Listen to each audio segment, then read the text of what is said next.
atau berbeda ya? Iya. Teh Patra tadi sudah hadir, sekarang hilang nih. Teh Patranya melintir dulu mungkin.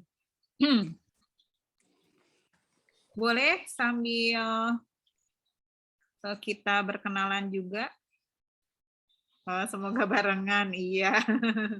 Kalau barengan berarti kita bisa tahu tanggal ganjil genapnya pasti berbeda ya, udah pasti itunya ya. Berarti bisa jadi pemerintah selesainya di tanggal 29, kalau Muhammadiyah di tanggal 30 Ramadan ya. Alhamdulillah kalau sekarang sih nggak terlalu ramai ya dengan perbedaan, satu sama lain saling menghormati. Alhamdulillah. Sudah berbeda memang. Orang-orang sudah mulai melek teknologi dan kita bisa kebagian informasi tergantung ya, bisa membaca, memilah, memilih informasi itu. Adapun kajian pada hari ini, Taklim Gentara mencoba mengangkat tentang serba-serbi zakat. Karena memang banyak sekali pertanyaan-pertanyaan yang masuk ke Teh Patra, sampai katanya Teh Patra kayaknya jempolnya jadi baru ya. Karena saking banyaknya pertanyaan-pertanyaan. Ya subhanallah, begitulah kalau orang yang berilmu ya. Walaupun yang namanya saum Ramadan itu sendiri bukan ini adalah yang pertama atau kedua atau bahkan bisa dihitung jari ya, kita sudah, saya yakin yang hadir di sini usianya sudah lebih dari 17 tahun ya. Berarti mendapati bulan Ramadan itu sudah kesekian kalinya. Tapi lagi-lagi masih terus banyak pertanyaan seputar zakat ya. Apalagi sekarang mungkin semakin banyaknya para emak-emak yang mulai rempong, emak-emak bakulan, emak-emak yang sudah mulai ingin menambah finansialnya, maka pertanyaan makin banyak bermunculan. Nah, di sini makanya kita sama-sama belajar bersama Teh Patra yang memiliki latar belakang ekonomi syariah. Insya Allah mudah-mudahan bisa menjawab pertanyaan-pertanyaan kita.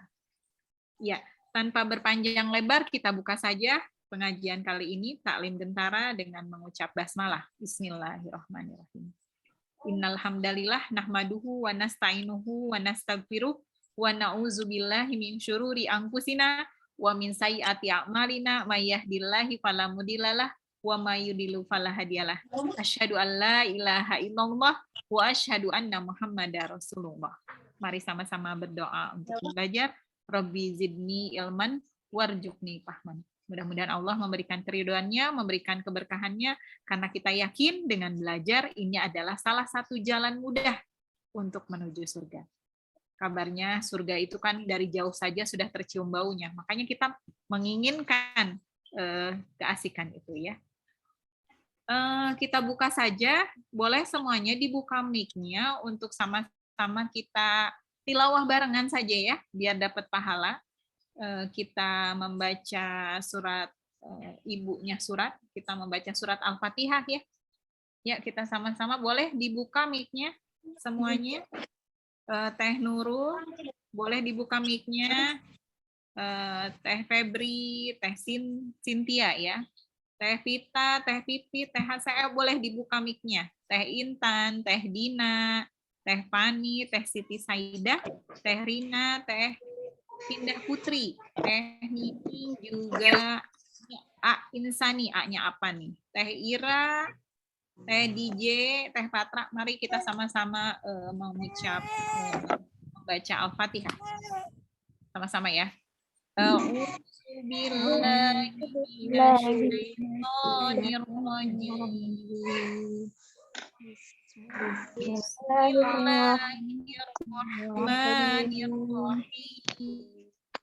Alhamdulillahi Rabbil Alamin. Ar-Rahmanir-Rahim. Maliki yaumiddin.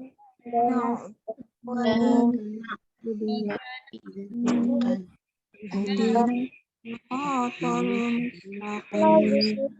الصراط الذين أنعمت عليهم غير المغضوب عليهم ولا الضالين. ولا الضالين. Amin. Amin ya robbal alamin. Mudah-mudahan dengan dibacakannya Al-Fatihah kita mendapatkan keberkahannya, insya Allah. Dan kita yakin ketika kita berada dalam majelis ini, apa yang terlihat? Yang terlihat cuma tulisan aja. Maksudnya kita harus yakin walaupun yang hadir di Zoom ini adalah 18 partisipan, kita harus yakini bahwa di sini, di kanan kita, di kiri kita, ada malaikat yang bertumpuk-tumpuk sayapnya sampai.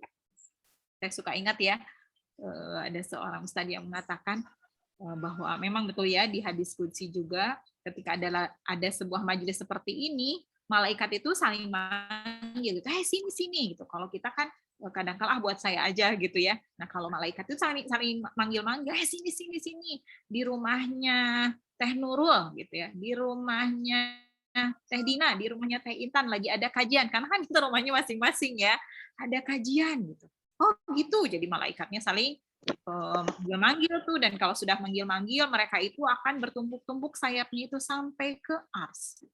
Jadi subhanallah ya, makanya buat teman-teman yang bisa khusyuk dengan tidak menampakkan wajah silahkan, tapi kalau misalnya bisa menambah kehusuan dengan memperlihatkan wajahnya yang ceria, ayo dibuka aja, on cam aja kalau tidak berhalangan. Karena bagaimanapun juga kalau saya biasanya ya, kalau sudah ditutup kamera tuh bawaannya ngantuk, atau misalnya pas megang HP malah jadi asik baca chat gitu. Atau ngelihat apa, atau misalnya sambil ngiris-ngiris bawang misalnya gitu ya sambil masak, jadi malah nggak konsentrasi. Jadi kalau misalnya buat teman-teman yang bisa konsentrasi dengan memperlihatkan wajah, on cam nggak jadi masalah. Apalagi senyum kanan, senyum kiri, ya. Mudah-mudahan mendapatkan keberkahan ya, insya Allah. Tanpa berpanjang lebar, Teh Patra sudah siap di sini. Nah, Teh Patra sudah memperlihatkan wajahnya. Saya suka Teh Afra bukan? Ya, seperti itu. Ya, karena beberapa pertanyaan yang sudah masuk kemarin itu dari siapa ya yang bertanya tentang dia sudah biasa setiap bulan mengeluarkan uangnya untuk sedekah, kemudian bertanya kalau sudah di Ramadan ini apakah tetap harus bayar zakat profesi, katanya gitu ya, seperti itu. Banyaklah pertanyaan-pertanyaannya. Ya, tanpa berpanjang lebar, mangga Teh Patra. Ya, alhamdulillahirrahmanirrahim. Assalamualaikum warahmatullahi wabarakatuh. Waalaikumsalam Yang sudah membuka acara ini, jazakillah khairan katsiran. Mudah-mudahan agenda kita di 10 hari terakhir bulan Ramadan ini menjadi jalan keberkahan ya, menjadi jalan diturunkannya rahmat dan kasih sayang Allah Subhanahu wa taala kepada kita semua insyaallah. Kenapa jadi ngedadak ya bikin agenda. Pertama waktu harusnya Kamis kemarin ya, karena biasanya kita kan hari Kamis, qadarullah saya ada agenda jadi nggak bisa. Kalau misalnya Kamis kemarin nggak bisa, Kamis sekarang juga terlalu mepet sama Lebaran, nanti baru ketemu lagi Kamis-Kamis entah kapan lagi ya, nanti kita terlalu lama juga nggak ketemu ya. Dan ternyata kemarin banyak banget yang bertanya tentang seputar zakat, infak, sedekah ya, wakaf, fidyah dan macam-macam, dan lumayan bikin tepar ketika harus ngejawabin pakai chat satu-satu. Jadi insya Allah hari ini kita coba untuk kupas semua ya yang berkaitan dengan zakat, dan karena ya kemarin itu pertanyaan juga sudah cukup banyak, jadi kita mungkin sekarang akan lebih banyak juga berdiskusi ya, lebih banyak menyediakan waktu untuk tanya jawab ya. Siapa tahu nanti dari pertanyaan-pertanyaan teman-teman ini ada juga yang sama atau dialami oleh teman-teman yang lain ya. Jadi saya akan menyampaikan sedikit dulu aja tentang ininya. Saya minta di able untuk men-share screen-nya ya, Teteh Admin.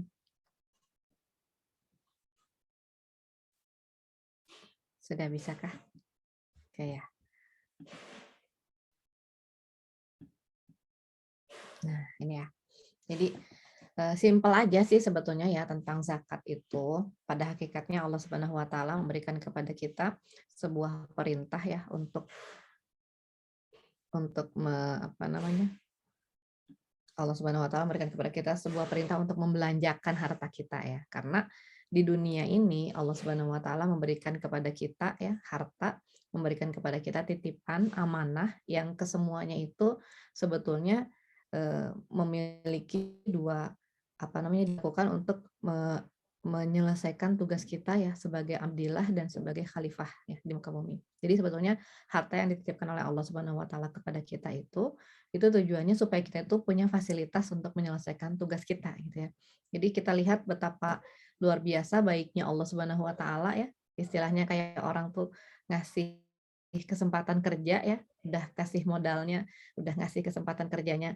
Kemudian seperti dalam Quran surat At-Taubah, hasil kerjanya pun juga dibeli dengan jumlah atau dengan apa namanya? Nilai pembelian yang berlipat-lipat ya dibandingkan dengan apa yang sudah dilakukan ya, kemudian masih juga diganjar dengan surga dan neraka gitu ya. Jadi ini adalah salah satu bukti kemaharahman, maharahiman Allah Subhanahu wa taala kepada kita. Kita diperintahkan untuk menjadi hamba Allah Subhanahu wa taala, kita diperintahkan juga untuk mengelola bumi ya, dan Allah Subhanahu wa taala memberi modalnya ya, semuanya gitu ya. Salah satunya adalah dalam bentuk harta gitu. Makanya ketika kita bicara tentang harta ya sebetulnya kita umat Islam seharusnya tidak merasa takut ya, tidak merasa khawatir ketika berbicara tentang harta, tapi justru kita harus lebih bersemangat karena kita ingin memanfaatkannya dengan sebaik-baiknya. Bahkan Rasulullah SAW mengatakan sebaik-baik harta itu adalah yang berada di tangan seorang muslim ya. Jadi kalau harta di tangan orang-orang yang tidak baik tentunya akan dimanfaatkan untuk hal-hal yang tidak baik pula. Tapi kalau di tangan orang-orang yang saleh maka insya Allah akan dimanfaatkan untuk keperluan-keperluan kebaikan. Ya. Ini saya minta tolong diperbolehkan untuk men-share screen, bisa nggak ya? Tadi udah bisa tapi mati lagi. Nah. Bentar, Teh.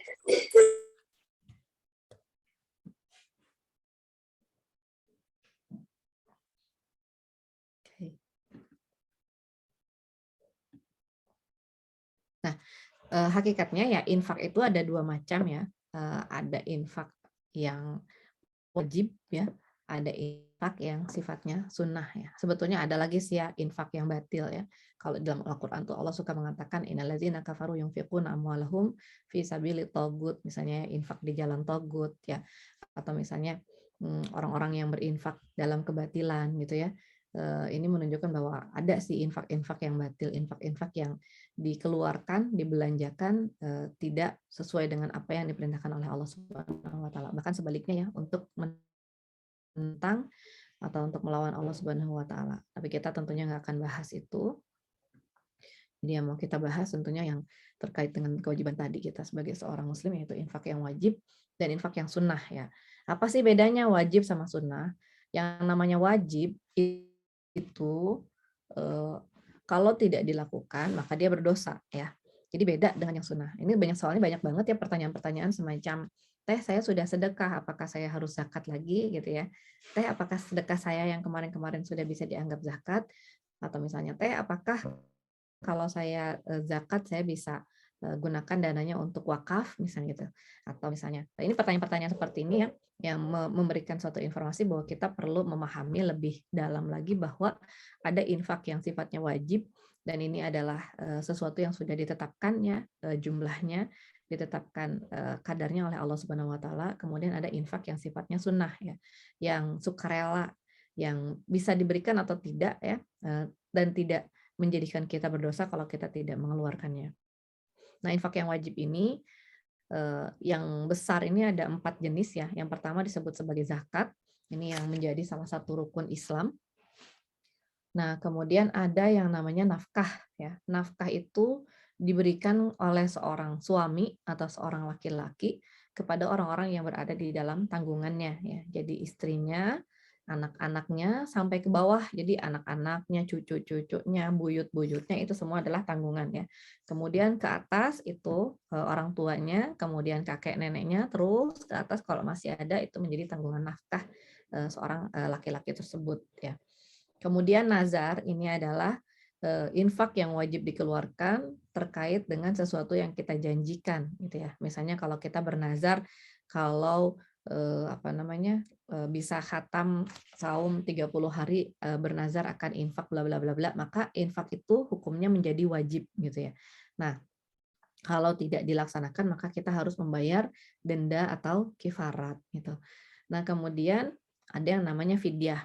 Ya, fidyah ini dikeluarkan sebagai pengganti hari-hari yang ditinggalkan di bulan Ramadan ya.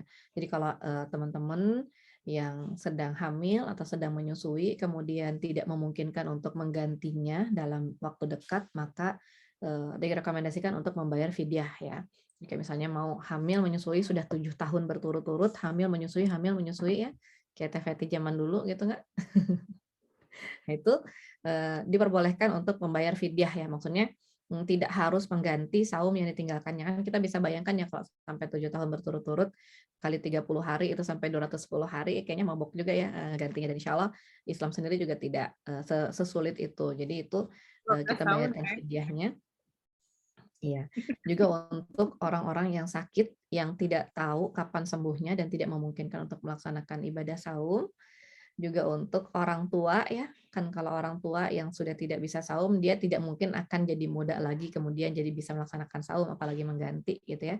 Jadi untuk orang tua yang sudah lansia yang sudah bisa melaksanakan saum maka langsung saja dibayarkan fidyahnya ya. Nah, ini zakat, nafkah, nazar, fidyah ini adalah 4 hal yang sifatnya wajib, tidak bisa digantikan dengan yang sunnah ya. Kalau yang namanya wajib itu dia tidak bisa digantikan dengan yang sunnah dan tidak boleh tidak boleh ditunda ya karena alasan melaksanakan yang sunnah gitu. Jadi nggak boleh bayar infak dulu tapi nggak mau bayar zakat misalnya ya, atau nggak boleh misalnya pergi umroh dulu kalau kitanya belum bayar nafkah keluarga ya, kitanya belum bayar fidyah, kitanya belum bayar zakat, itu nggak boleh pergi umroh dulu. Bahkan nggak boleh kurban dulu ya kalau nafkah keluarganya tidak dijamin gitu. Jadi kita harus paham ini ya, yang wajib ini nggak bisa digantikan ya. Karena suka ada nih ya istri-istri yang curhat gitu ya, bahwa nafkah keluarganya itu betul-betul minim ya karena si suaminya ini teramat sangat senang berinfak gitu. Jadi uang yang harusnya diberikan sebagai nafkah keluarga ternyata oleh suaminya itu digunakan untuk infak. Jadi kegiatan sosialnya banyak sekali, tapi keluarganya terabaikan. Ini tidak diperbolehkan. Bahkan ada yang lebih parah lagi ya, suaminya rajin sekali berinfak, tapi minta uangnya dari istri. Ini lebih lucu lagi gitu ya.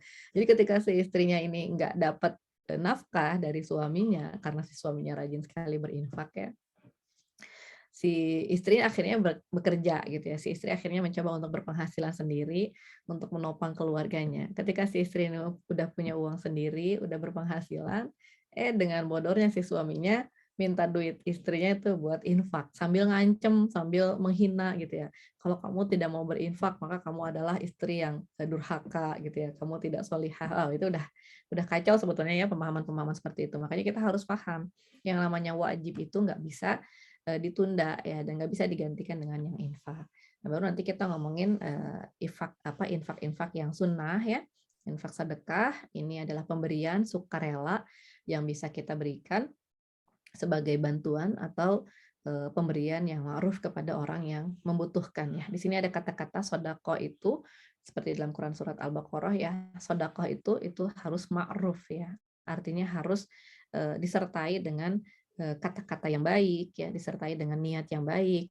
Jadi nggak boleh sedekah tapi kita itu menyertakan dengan kata-kata yang buruk misalnya ya. Kita bersedekah sambil bilang kamu sih disuruh kerja nggak mau, tuh lihat jadi miskin kan, nyusahin semua orang kan kalau udah kayak gini. Nah, itu kalimat-kalimat seperti itu harus sangat dihindarkan ya ketika kita memberikan sedekah kepada orang yang membutuhkan gitu ya. Apalagi kalau misalnya sampai menghina, sampai menyombongkan diri kita ya karena kita sebagai pihak yang memberi dan seterusnya ya. Ini soalnya banyak ya kejadian kayak gini. Ngasih sih gitu ya. Udah ngasihnya nggak seberapa, sombongnya kebangetan kan ya, sampai muji-muji diri gitu ya. Tuh lihat kalau aku bekerja keras bla bla bla. Nanti kalau kayak gitu jatuhnya malah jadi mirip sama Korun ya. Korun itu kan ngerasa bahwa dia tuh kaya karena hasil kerjanya, karena hasil apa namanya kerja keras dia, usahanya yang tidak berhenti, karena kepintaran dia, karena kecerdasan dia dan seterusnya ya. Padahal tadi ya yang namanya harta itu adalah titipan dari Allah Subhanahu wa taala. Jadi ketika kita bersedekah pun ya pada hakikatnya itu kita hanya memberikan apa yang sudah dititipkan oleh Allah Subhanahu wa taala kepada kita ya. Nah, kemudian ada wakaf ya. Wakaf ini lebih spesifik ya, lebih spesifik karena dia dikhususkan untuk sedekah yang manfaatnya itu bisa dirasakan dalam jangka panjang ya. Dia biasa disebut sebagai sedekah jariyah. Jadi jangan pusing kalau ada kata-kata sedekah, ada kata wakaf, ada sedekah jariyah ya. Sedekah jariyah itu sebetulnya sama dengan wakaf. Jadi kita memberikan sesuatu yang manfaatnya bisa dirasakan lebih lama oleh kaum muslimin, dan insya Allah selama kaum muslimin itu memanfaatkan ya wakaf kita, maka selama itu pula pahalanya mengalir kepada kita gitu. Jadi kalau kita wakaf ke masjid, kemudian banyak orang yang sholat di masjid tersebut, maka pahalanya akan sampai kepada kita selama masjid itu masih berdiri gitu. Jadi ini adalah wakaf ya. Nah, kemudian kita ya di bulan Ramadan ini harus juga paham ada beberapa kewajiban kita yang mungkin harus kita tunaikan karena selama ini mungkin kita nggak ngeh, atau selama ini kita belum paham ya, atau selama ini kita belum ngerti atau belum tahu ya. Nah, ini kita bicara tentang zakat ya. Yang pertama yang wajib dikeluarkan oleh semua jiwa ya, di bulan Ramadan khususnya, nggak boleh di bulan-bulan yang lain, itu adalah zakat fitrah ya. Zakat fitrah ini adalah zakat yang diberikan sebagai tebusan ya untuk mensucikan jiwa kita gitu. Jadi bedanya kalau zakat yang lain itu adalah untuk mensucikan harta ya, maka zakat fitrah ini untuk mensucikan jiwa ya. Zakat fitrah ini kadarnya adalah kalau sekarang tuh banyak nih teman-teman yang jualan mood ya, jualan mood beras ya. Tapi kalau kita nggak punya mood beras, maka MUI sendiri memberikan beberapa kriteria untuk zakat fitrah ya. Ada yang 2,5 kilogram beras per jiwa, ada yang 3 kilogram beras per jiwa, ada yang 3,5 kilogram beras per jiwa ya. Dan afdolnya zakat fitrah ini diberikan dalam bentuk makanan pokok ya. Jadi dalam bentuk berasnya, bukan dalam bentuk uangnya. Karena kalau misalnya dikasih dalam bentuk uangnya, mungkin nanti dipakai buat bayar hutang, atau dipakai buat beli rokok gitu ya, atau dipakai buat beli baju lebaran atau apa ya. Sementara zakat fitrah ini tujuannya adalah supaya para duafa ini bisa makan bersama-sama di hari raya. Jadi memang targetnya adalah konsumsi gitu ya, makanan gitu. Makanya kalau ada teman-teman yang nitip zakat fitrah ke saya ya, biasanya saya akan belikan beras seperti ini ya, sesuai dengan jumlahnya, terus langsung saya bagikan sesudah di hari terakhir bulan Ramadan. Biasanya saya bagikan di hari terakhir bulan Ramadan. Kalau memungkinkan saya akan bagikan di malam hari. Jadi sesudah maghrib, kemudian masuk ke hari raya Idul Fitri, orang-orang udah mulai takbiran. Biasanya saya sama anak-anak gerilya nih ya buat berbagi zakat seperti ini, menyampaikan titipan teman-teman semua. Jadi nggak saya kasih dalam bentuk uangnya ya. Kemudian selain zakat fitrah ya, ada zakat mal ya, ada zakat mal yang, nah ini ya, ada zakat mal ya, nanti akan kita bahas zakat mal ini atau zakat emas. Ini kelihatan nggak? Nah yang pertama mungkin kita bahas tentang zakat penghasilan dulu ya. Zakat penghasilan ini sifatnya memang ikhtilaf ya, ikhtilaf karena ada sebagian orang yang berpendapat bahwa profesi itu tidak ada zakatnya gitu. Sementara para ulama yang menganggap zakat profesi itu ada, itu mengkiaskan ya dengan zakat pertanian ya, kemudian juga dengan zakat perdagangan, dan beralasan bahwa di zaman sekarang ya profesional itu lebih layak untuk berzakat dibandingkan dengan para petani atau pedagang gitu ya. Karena yang mereka hasilkan di zaman yang modern ini jauh lebih banyak ya dibandingkan para petani dan para pedagang secara umum gitu. Jadi kalau misalnya kita lihat pegawai-pegawai di bidang jasa ya, mereka bisa mendapatkan penghasilan yang sedemikian besar, alangkah adilnya kalau mereka juga keluar zakatnya gitu. Jangan sampai yang bekerja keras seperti petani dengan hasil yang tidak seberapa itu harus mengeluarkan zakatnya, sementara para pegawai kantoran yang mereka bisa menikmati udara yang dingin gitu ya dengan pakaian yang wangi, kemudian juga gaji yang sangat besar, itu justru tidak diwajibkan zakat. Makanya sebagian ulama ya, jumhur ulama itu mewajibkan penghasilan kita itu dikenai zakat. Kemudian pertanyaan-pertanyaan yang banyak muncul, apakah zakat penghasilan ini dikurangi dulu dengan pengeluaran-pengeluaran harian atau tidak ya?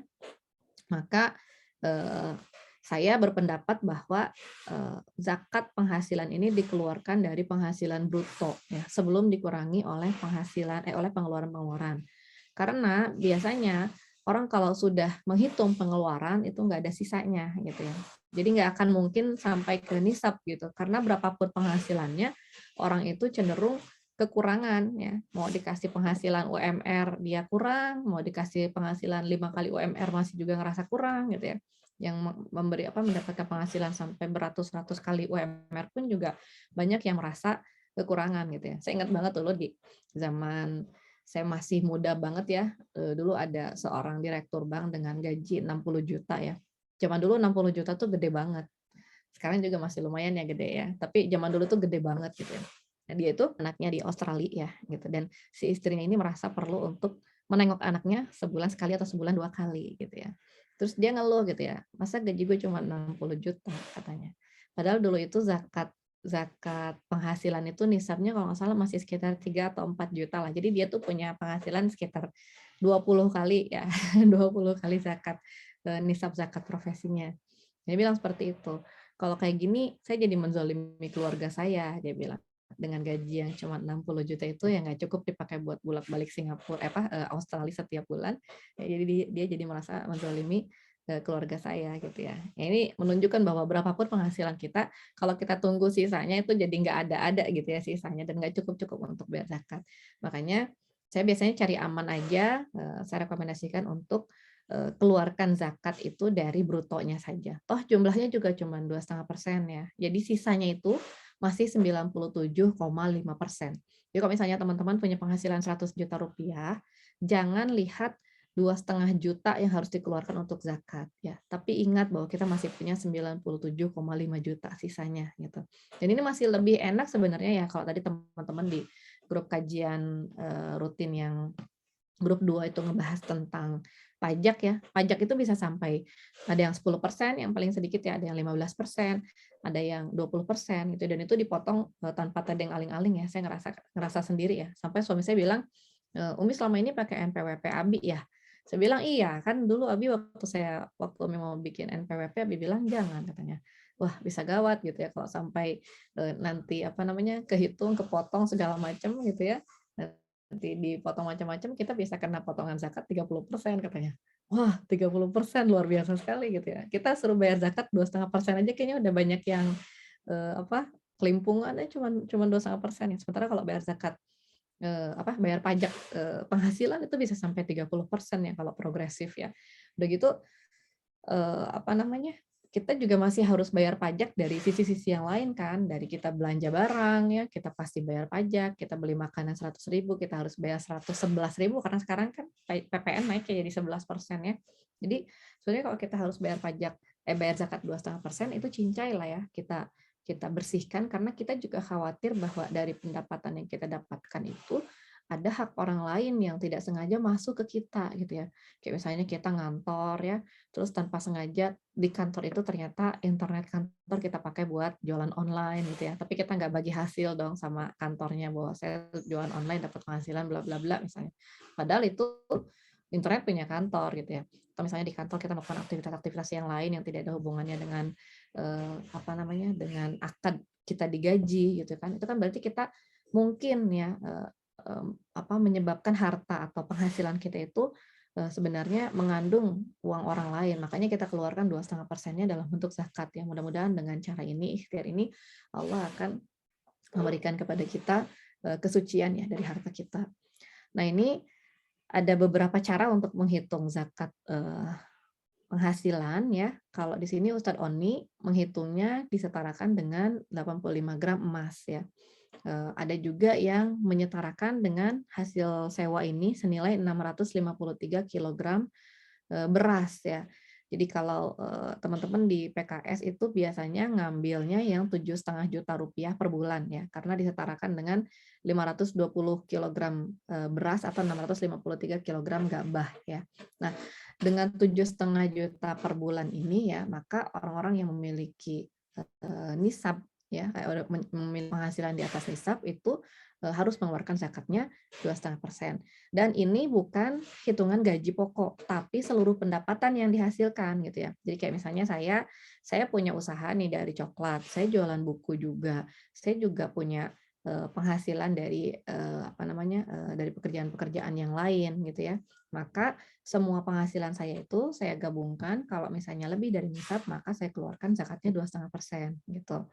Tapi tidak saya gabung dengan penghasilan suami gitu. Jadi kalau misalnya suami bulan ini mencapai nisab, ya dia bayar sendiri penghasilannya dia.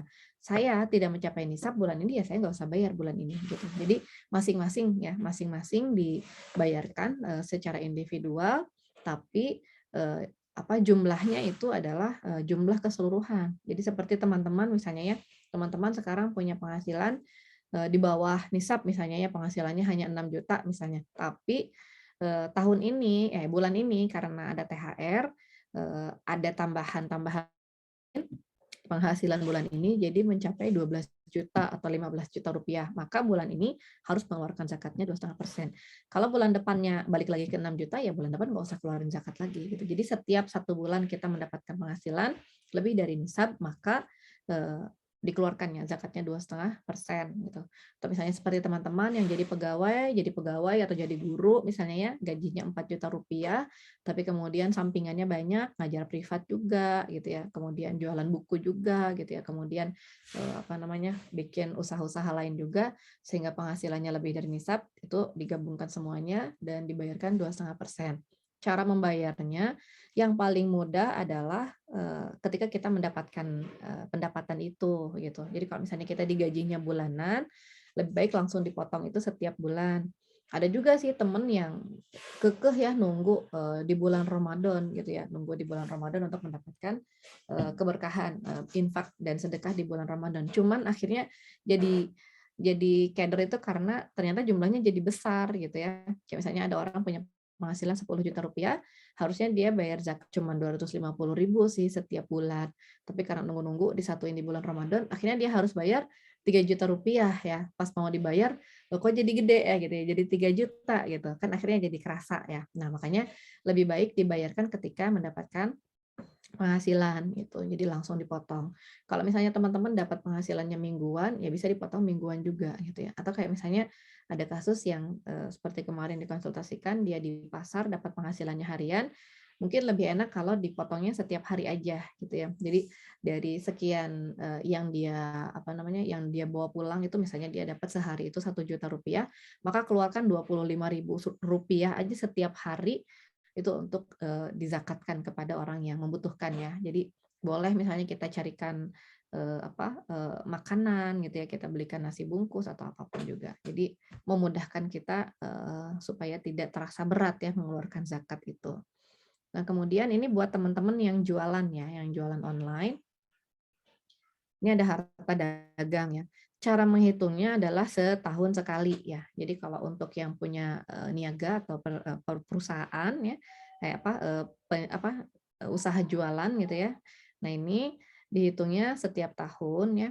Nanti dihitungnya adalah persediaan, yaitu barang-barang yang belum terjual ya, barang-barang yang jadi stoknya kita. Kemudian kas, ini adalah uang bisnis yang tersedia. Kemudian piutang lancar ini adalah piutang kita di orang lain yang akan dibayar gitu ya. Jadi akan terbayar oleh orang lain. Jadi kalau misalnya orang udah ditagih bertahun-tahun nggak bayar-bayar itu tidak termasuk piutang lancar. Jadi nggak usah dimasukin ke sini gitu ya. Anggap aja hilang dulu ya, nggak usah dipakai, nggak usah dihitung zakatnya. Nah, nanti dikurangi dengan hutang usahanya ya. Kalau misalnya kita punya hutang ke supplier, kita punya hutang ke pekerja gitu ya, kita punya hutang ongkir, kita punya hutang ke apa namanya ekspedisi dan seterusnya, maka ini dikurangi dulu hutangnya. Kemudian dikurangi dengan kewajiban-kewajiban jangka pendek ya, kayak misalnya kita harus bayar listrik, air gitu ya, kemudian kita harus bayar THR karyawan. Nah, kalau udah bersih baru dikalikan 2,5% gitu. Jadi harta dagang itu kita hitungnya dengan cara seperti itu ya. Nah, yang repot ini ketika harta dagang ini bercampur dengan uang rumah gitu ya. Jadi yang banyak ditanyain jadi bingung gitu karena dia nggak bisa ngitung kasnya karena kasnya itu gabung dengan uang rumah padahal uang rumah itu beda cara ngitungnya dengan uang dagang gitu ya. Makanya kalau bisa sih biasakan harta dagang itu dipisahkan ya dari uang rumah ya. Termasuk juga yang ketiga ini adalah harta perusahaan. Buat teman-teman yang punya badan usaha atau perusahaan, ini dihitungnya 2,5% dari laba bersih perusahaan setiap tahun ya. Jadi dari labanya ya, kalau perusahaan kayak misalnya suami saya punya perusahaan IT ya, perusahaan IT itu nggak punya stok ya, nggak ada itu namanya stok software itu nggak ada gitu ya. Jadi dia nggak bisa ngitung stok, dia nggak bisa ngitung piutang lancar karena dia nggak punya piutang lancar, tapi yang dihitung itu adalah dari laba bersih perusahaan dalam tahun itu lalu langsung dikalikan 2,5% ya. Termasuk juga kalau teman-teman punya saham ya, punya saham yang yang beli saham misalnya di trading ya, teman-teman punya saham, maka dia tuh diambil zakatnya itu dari labanya, bukan dari uangnya. Jadi misalnya kita beli saham gitu ya, Bukalapak 1 miliar misalnya ya, bagi hasilnya itu misalnya hanya 25 juta misalnya, berarti kita ngambil zakatnya itu hanya dari 25 saja, dari 25 juta saja, bukan dari 1 miliar yang kita titipkan gitu. Nah, kemudian ini hasil sewa ya, kalau teman-teman punya kos-kosan, punya ruko, punya mobil rentalan gitu ya, maka hasil sewanya ini sekitar tadi ya 6,5 juta atau 7,5 juta per bulan. Kalau dia mencapai nisab, maka zakatnya ini adalah 5% dari hasil sewanya gitu ya. Jadi ini lebih besar dari 2,5% ya, 5%. Tapi ada juga ulama yang menganggap ini adalah 2,5% yang dikiaskan dengan zakat harta dan zakat penghasilan yang lain. Jadi nanti teman-teman bebas milih mau yang 5% atau mau yang 2,5% ya. Misalnya sini punya kontrakan atau punya mobil yang disewakan gitu ya, atau punya helikopter yang disewakan, maka itu ada zakatnya dari hasil sewanya saja ya. Nggak perlu dihitung harga kontrakannya gitu. Jadi kalau misalnya kontrakannya ternyata harganya 10 miliar, itu nggak perlu dikeluarin zakatnya dari gedung kontrakannya, tapi hanya dari bagi hasilnya atau dari keuntungan sewanya saja ya. Ini hasil tani ya, hasil tani itu zakatnya 5% dari hasil panen. Kalau dia adalah pertanian yang diurus ya. Jadi harus dibelikan pupuknya, harus dibelikan traktornya gitu ya. Kemudian harus nyuruh orang segala macam, maka itu 5% dari hasil panen. Kalau kalau hasil taninya itu yang nggak dikerjain, tapi sebenarnya nggak ada sih yang nggak dikerjain. Artinya nggak dimodalin gitu ya. Kayak misalnya kebun karet yang nggak harus disiram tiap hari gitu ya, nggak harus ditebang tiap hari, itu bisa jadi sampai 10% ya dari hasil panennya. Terus buat teman-teman yang nyimpan emas ya, logam mulia ataupun perhiasan, maka nilai nisabnya itu adalah 85 gram emas ya. Haulnya 1 tahun ya.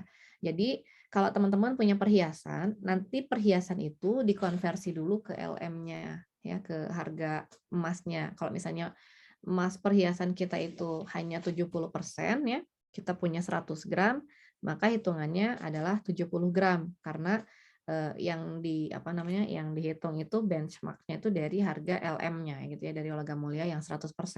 Kalau misalnya emasnya cuma 70% ya seperti itu ngitungnya. Kalau 75% atau 80% itu juga dikonversi aja ke logam mulianya dulu ya. Jadi nggak full seharga perhiasannya. Misalnya teman-teman punya perhiasan emas 100 gram gitu ya. Ada kalung, ada gelang gitu ya, ada cincin gitu ya. Kemudian yang biasa dipakai sehari-hari itu misalnya 30 gram gitu ya. Banyak-banyak banget ya. Tapi siapa tuh ada yang senang ya. Ibu-ibu kan kalau pakai kalung yang panjang gitu ya. Terus ada gelang yang keroncong banyak. Mungkin bisa sampai 30 gram atau bahkan 50 gram ya, saya nggak tahu ya. Nah, maka yang dizakatkan itu adalah sisanya yang tidak dipakai gitu ya. Yang tidak dipakai. Jadi kalau misalnya rata-rata pemakaian 50 gram berarti kalau punya 100 gram yang dibayar itu cuma 50 gramnya aja. Dan karena kadar emasnya cuma 70%, berarti dia dianggap harganya itu dari 35 gram aja. Ya. Karena 35 gram dia belum masuk nisab, berarti nggak usah dikeluarkan zakatnya. Jadi kalau teman-teman punya emas, perhiasan ya yang lebih dari nisab dan nggak mau keluarin zakatnya, pakai aja semua gitu ya. Kalau misalnya punya, tapi biasanya yang bisa kayak gitu tuh kalau emasnya cuma sedikit ya, cuma deket-deket sama 85 gram lah ya, 100 gram gitu ya. Dan kalau udah punya 3 kilo mah dipakai semua kayaknya rada-rada lumayan ya. Kayaknya ya kalau masih mikir bayar zakat mendingan gini atau mendingan gitu masih diatur-atur ya berarti emang belum banyak tabungannya gitu ya. Lebih baik kita nabung lagi aja lah yang kemarin saya bilang ya. Mendingan bayar zakat tapi banyak hartanya dibandingkan dengan nggak punya harta tapi nggak harus bayar zakat ya. Kemudian haul itu ngitungnya full ya 1 tahun penuh itu dimiliki. Jadi kalau misalnya namanya bulan Ramadan ini kita punya 100 gram perhiasan gitu ya. Kemudian di bulan Desember dijual separoh karena harus melahirkan anak misalnya ya. Itu berarti gugur gitu ya. Berarti gugur kewajiban zakatnya. Nunggu sampai nanti nyampe lagi 85 gram emas tadi gitu. Kalau misalnya nggak nyampe-nyampe gitu ya, dipakai lagi, beli lagi, dipakai lagi ya berarti nggak kena zakat ya. Tenang aja gitu. Ini ya, terus yang terakhir ini tentang dana non halal ya. Dana non halal ini nggak boleh dipakai sama sekali ya. Jadi jangan dihitung-hitung berapa persen keluarin semua ya. Kalau misalnya teman-teman ada dana riba ya dari bank, pinjam nyimpan dana tabungan, kemudian ada bunganya, itu langsung keluarin aja, langsung buang aja. Kalau misalnya teman-teman dapat dana yang tidak jelas ya, misalnya di kantor gitu ya, ada yang nawarin macam-macam gitu ya, ada yang ngasih uang tapi nggak jelas amplopnya itu dari mana gitu ya, maka itu bisa dikategorikan sebagai uang non halal atau uang syubhat, bisa disimpan saja atau bisa langsung diserahkan kepada orang lain aja. Atau misalnya ada teman-teman yang jadi pejabat gitu ya, jadi ketua RT, jadi ketua kepala desa ya, kemudian ada yang ingin ngurus macam-macam, nah kemudian ngasih macam-macam biar cepet gitu ya. Ini biar KTP saya 5 menit jadi, tolonglah saya dikasih saya dibikinin yang cepet, dikasih duit sekian juta, atau misalnya ada orang ingin bikin identitas palsu, kita bikinin ya, karena itu adalah dana non halal gitu ya. Kita bantuin orang berbuat jahat, kita korupsi ya, ngambil dari orang lain. Jadi kalau misalnya mau korupsi, kita ingat aja silahkan aja korupsi, tapi semuanya masuk ke dana non halal, tidak boleh dinikmati. Misalnya kita mau korupsi 1 miliar ya seluruhnya 1 miliar itu kita serahkan ya kepada duafa. Tapi tetap aja nggak boleh ya korupsi mah ya. Cuman ya ini menunjukkan bahwa dana non halal itu tidak akan barokah ya. Jadi nggak perlu nggak perlu pikir-pikir, itu langsung dikeluarin aja. Dan kalau bisa sih kalau ada di dalam amplop itu nggak perlu dikeluarin, nggak perlu dibuka lah amplopnya gitu ya, karena khawatir nanti menggoda kan gitu ya. Yang tadinya kita udah mikir, ini uang apa sih gitu ya, kayaknya mengganggu banget gitu, langsung aja kasihin. Tapi pas, penasaran coba buka dulu ya, ternyata pas dibuka langsung kepikiran gitu ya, bisa buat beli ini, beli itu, beli ini gitu, jadi kan ragu-ragu. Jadi mendingan kalau dapat yang kayak gitu-gitu, sebagian teman-teman saya biasanya udah biasa ya, langsung disimpan gitu ya, langsung langsung diserahkan kepada orang lain gitu yang membutuhkan gitu. Nah, ini ada beberapa prinsip ya dalam pembagian dana ziswaf kita ya. Yang tadi zakat fitrah itu harus langsung dibagikan kalau bisa. Zakat fitrah itu dibagikan sebelum hari raya ya. Jadi jangan lewat sholat Id ya. Kadang-kadang kan suka ada tuh ya lupa, aduh saya mau bayar zakat fitrah tapi lupa. Ya kalau udah terlanjur lupa ya mau gimana ya, namanya juga lupa. Tapi kalau misalnya karena menunda-nunda ya karena kelalaian maka itu jatuhnya dosa gitu ya, dan dosa banget gitu, karena zakat fitrah itu adalah zakat yang paling wajib dan apa namanya, diwajibkan kepada semua orang, bahkan kepada para mustahik pun ya, kalau dia masih punya jatah makan 3 hari, dia masih harus mengeluarkan zakat fitrahnya gitu ya. Orang tua, lansia yang sudah pikun, orang gila, semuanya harus dikeluarkan zakat fitrahnya. Bayi yang belum lahir itu juga harus dikeluarkan zakat fitrahnya gitu. Jadi semuanya harus dikeluarkan zakat fitrahnya ya. Jadi makanya jangan sampai lewat sholat Id gitu ya. Sholat Id itu harus sudah beres semua. Kemudian pembayaran fidyah ya. Pembayaran fidyah ini hakikatnya adalah memberi makan orang miskin ya. Jadi membayar fidyah itu dalam bentuk makanan. Makanya kalau teman-teman nitip fidyah ke saya, biasanya saya kan langsung belikan makanan ya. Seperti ini ya, makanan-makanan ini biasanya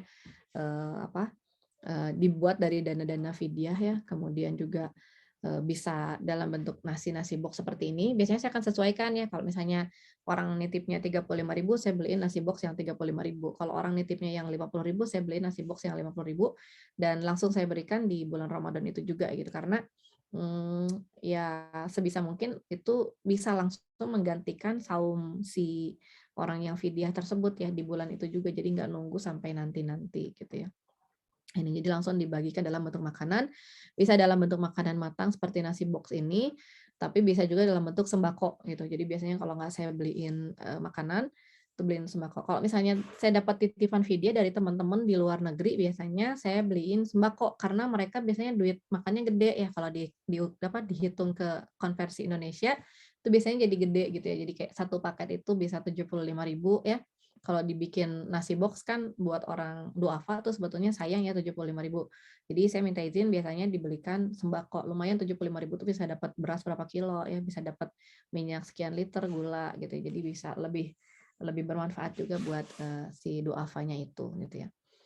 Nah, kemudian wakaf ya. Wakaf ini bisa dalam bentuk infrastruktur yang bisa kita langsung berikan ke masjid-masjid ya, atau ke sekolah-sekolah atau ke rumah sakit ya, kalau teman-teman mau punya investasi jangka ya, maka dana wakaf ini luar biasa sekali, akan memberikan kepada kita kesempatan ya untuk mendapatkan pahala yang tidak putus-putus ya. Bahkan walaupun kita sudah meninggal dunia, amalan kita karena wakaf ini tidak akan terputus ya. Ini juga yang mungkin salah satunya digalang oleh TVT ya, melalui wakaf buku ya. Kita di komunitas Gentara ini salah satunya berusaha untuk menyediakan kanal-kanal wakaf buku. Kenapa wakaf buku ya?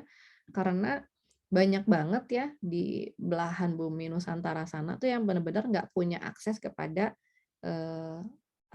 ilmu-ilmu ya, pengetahuan-pengetahuan Islami gitu ya. Makanya nggak heran kalau misalnya anak-anak itu ditanya rukun iman apa saja nggak tahu gitu ya, rukun Islam apa saja itu nggak tahu gitu. Makanya kita berusaha untuk mengirimkan buku-buku ya, bacaan ini ke tempat-tempat yang memang tidak terakses dengan buku-buku gitu ya, seperti ini gitu ya. Diharapkan di antara orang-orang yang membaca buku-buku itu nanti akan memiliki pemahaman yang lebih utuh ya, menyeluruh tentang Islam itu sendiri, tentang Rasulullah dan para nabinya gitu ya, tentang para sahabatnya, dan insya Allah buku itu juga akan memberikan kepada kita pahala selama orang-orang membaca buku-buku tersebut gitu ya.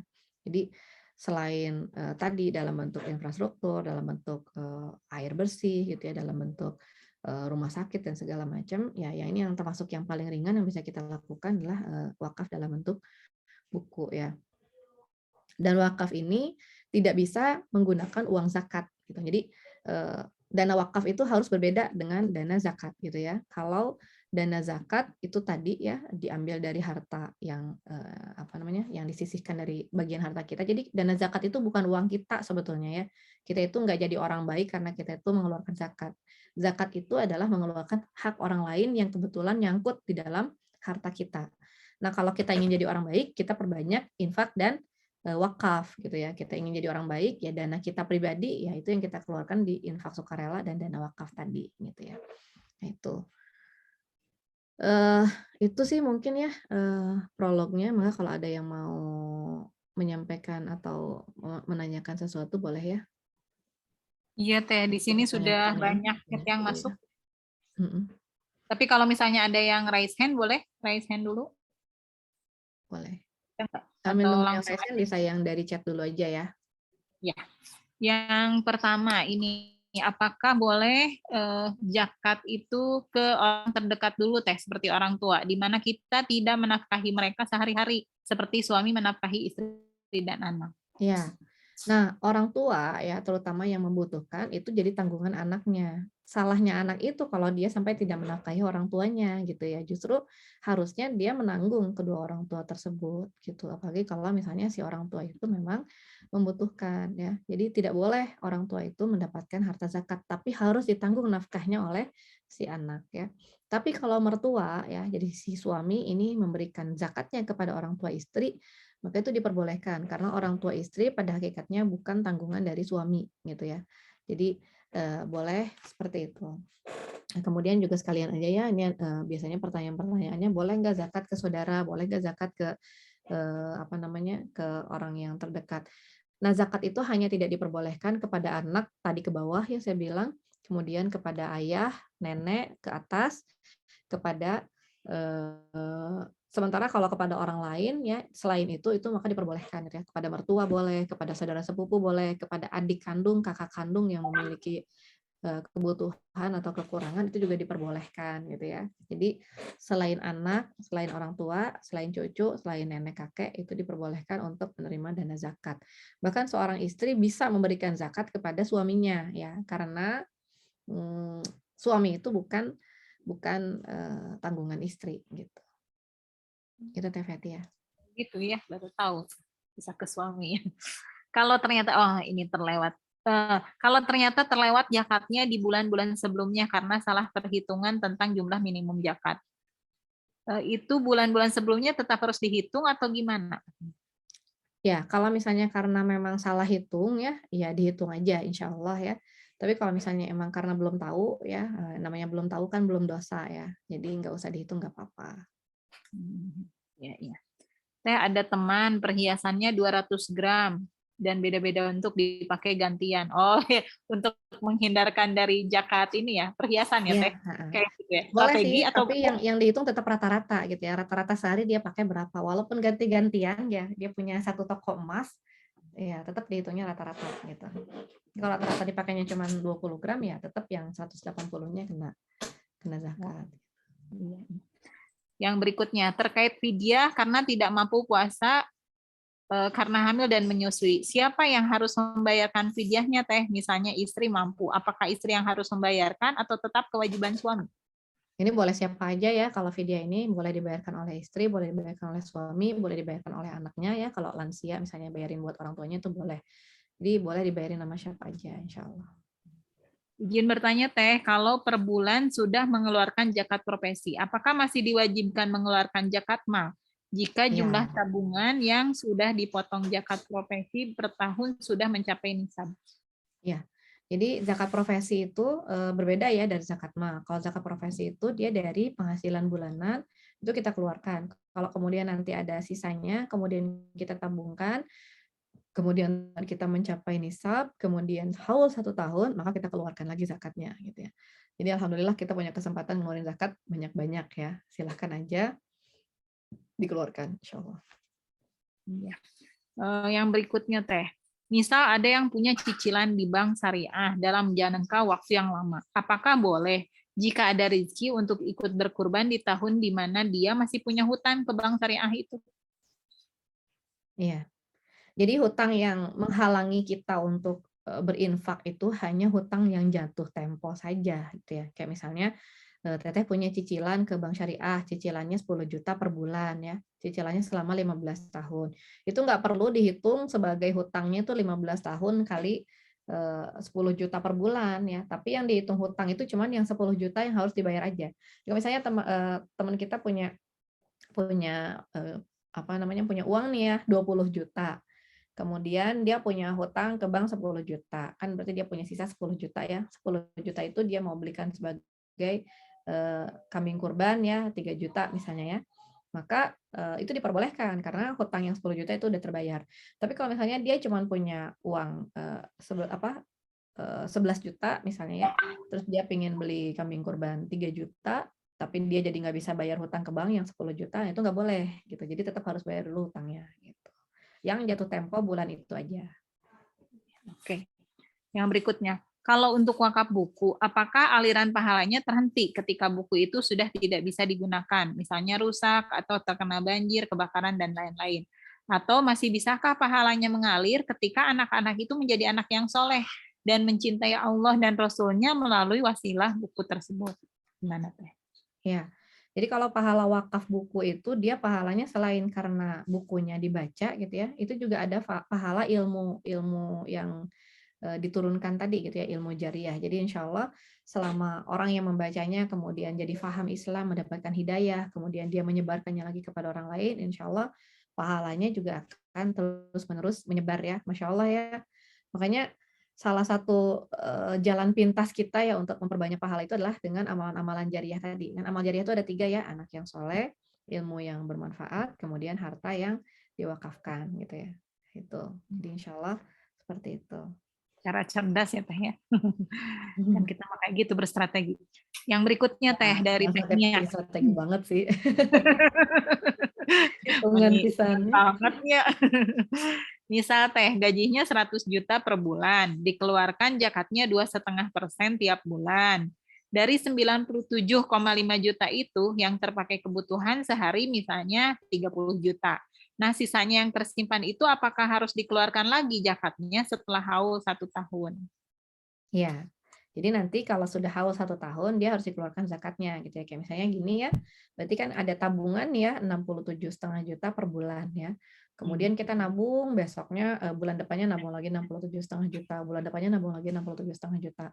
Terus di bulan kelima kita belikan mobil misalnya 300 juta, ya gugur itu kewajiban zakatnya. Nunggu lagi sampai terkumpul di atas 85 gram emas, baru nanti nunggu haul lagi setahun gitu terus gitu ya. Ini kalau misalnya udah ngumpul nih, ternyata dibeliin rumah gitu ya, rumahnya kita pakai, kita tempatin, ya gugur lagi zakatnya gitu. Makanya kalau punya harta manfaatkanlah, pakai aja gitu ya, jangan disimpan-simpan. Kalau disimpan nanti kena zakat. Kalau dipakai enggak. Ya, kayak air ya Teh ya, kalau nggak mengalir kan jadi penyakit gitu ya Teh ya. Mungkin seperti itu juga. Ada Deisan. Teh, kalau zakat emas mengikuti harga jual atau harga beli buyback emas saat ini? Deisan. Ini baru bangun atau gimana nih? Ini habis itikaf. Oh, habis dari itu pagi. Oh, Masya Allah. Udah berapa jujur deh, keren. Gantian tidurnya jadinya nggak malam ya, tidurnya jadi siang. Iya. Keren Deisan lah. Tunggu ya. Bisa dilanjut ya sambil di ini aja ya, Deisan ya. Gimana Teh, kalau zakat emas mengikuti harga jual atau harga beli? Saat harga kalau kita jual, jadi bukan harga jual antam, tapi kalau misalnya kita mau jual sekarang, kira-kira orang mau beli berapa gitu. Biasanya sih yang aman pakai harga tengah ya. Jadi kalau misalnya harga jualnya di 1 juta, harga buybacknya di 900.000, misalnya kita bisa ambil harga tengah-tengahnya 930 atau 950 gitu. Yang berikutnya dari Teh Tantra Ashari. Jika belum sampai nisab, tapi tetap ingin mengeluarkan uang antara zakat mal atau wakaf, berarti tetap didahulukan zakat kah? Belum nyampe. Sampai nisab. Kalau belum sampai nisab nggak wajib zakat, jadi nggak usah bayar zakat. Boleh wakaf, boleh infak, boleh sedekah. Oke. Ya, yang berikutnya dari Teh Tia. Teh, kalau misal kita menjadi anggota koperasi konvensional, baiknya keluar koperasi atau cukup mengeluarkan dana non halalnya SHU. Soalnya koperasinya ada simpan pinjam uang maupun barang, ada toko sembako dan lain-lain. Jadi ikut ngambil manfaat di luar sistem pinjam uang, tapi tetap dapat SHU.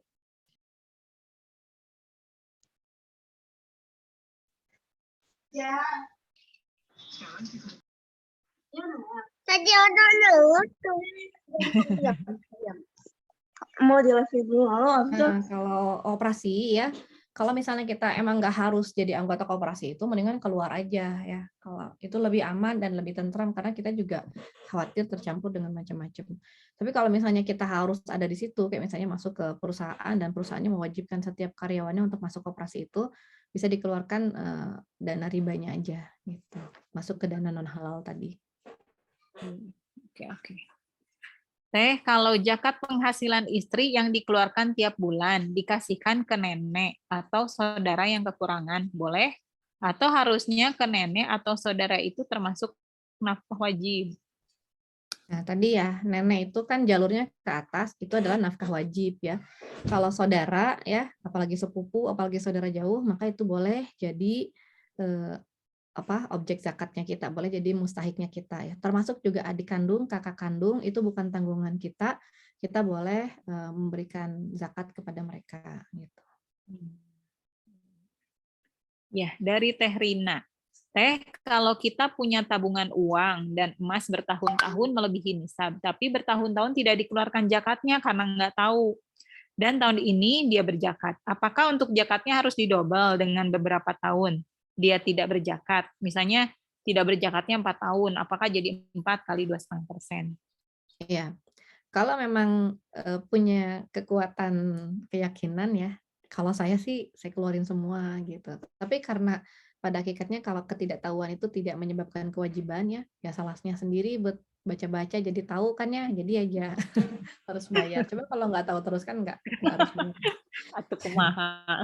Tapi ya satu hal yang perlu juga kita tanamkan ya di dalam jiwa kita bahwa zakat itu pada hakikatnya adalah mengembangkan harta gitu ya. Semakin banyak kita mengeluarkan zakat, maka insya Allah harta kita itu jadi semakin mudah berkembang gitu. Justru sebaliknya ya, kita tuh jangan berpikir bahwa dengan kita mengeluarkan harta zakat, terus harta kita itu akan habis gitu. Justru harta zakat ini akan membersihkan harta kita.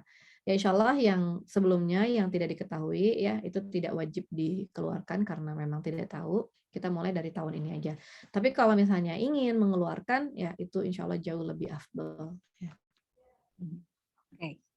Ya, Teh, bolehkah dana mubah atau non halal digunakan untuk wakaf? Ya tidak boleh atau ya namanya juga dana non halal ya. Jadi itu namanya itu yang suka dilakukan oleh orang-orang yang korupsi loh kayak gitu. Mereka tuh sengaja ngambil duit perusahaan terus bangun masjid gitu alasannya untuk mendapatkan pahala. Itu nggak akan dapat pahalanya ya. Seperti di dalam Al-Qur'an dikatakan tidak akan diterima infak dari cara-cara yang batil gitu ya. Nah, jadi ada orang yang kalau kita ingin ngakal-ngakalin nih, ingin dapat pahala sepanjang hayat sampai akhir kiamat tapi nggak mau rugi gitu ya, akhirnya kita ngambil dari dana-dana non halal kan jadi nggak lucu ya kalau kayak gitu. Saya nggak tahu nih dana mubah itu maksudnya apa ya? Nggak ada sih sebenarnya dana mubah ya. Mubah itu boleh sebenarnya, jadi ya itu bisa diambil dari harta kita aja. Tapi kalau non halal mah jangan ya. Jadi non halal itu bukan punya kita, nggak halal, nggak boleh dipakai sama kita, buang aja gitu ya. Dan kalaupun misalnya kita mau pakai itu buat bangun toilet, bangun jalan, atau bangun tempat-tempat pengelolaan sampah ya sifatnya itu kita membuang aja, bukan kita jadi orang baik gitu ya. Misalnya saya dapat titipan dana non halal dari teman-teman, terus biasanya saya akan titipin ke teman-teman yang punya tempat pengelolaan sampah ya, ngurusin taman-taman di di pinggir-pinggir jalan gitu ya, dibikin taman-taman pohon-pohonan, dibeliin pupuknya gitu ya. Ya, terus mereka bilang, wah terima kasih. Ya, pertama duitnya juga bukan duit saya, kedua itu juga dananya dana non halal gitu ya. Jadi bukan kebaikan kita itu karena emang itu kalau sampai terkonsumsi oleh kita itu sangat berbahaya gitu. Ya. Oke. Yang berikutnya Teh. Teh berkaitan dengan zakat saham. Kalau tidak salah, Bajnas mengatakan 2,5% dari nilai pasar sahamnya dengan alasan itu likuid. Tapi saya rencananya kan investasi jangka panjang yang tidak saya buat likuid.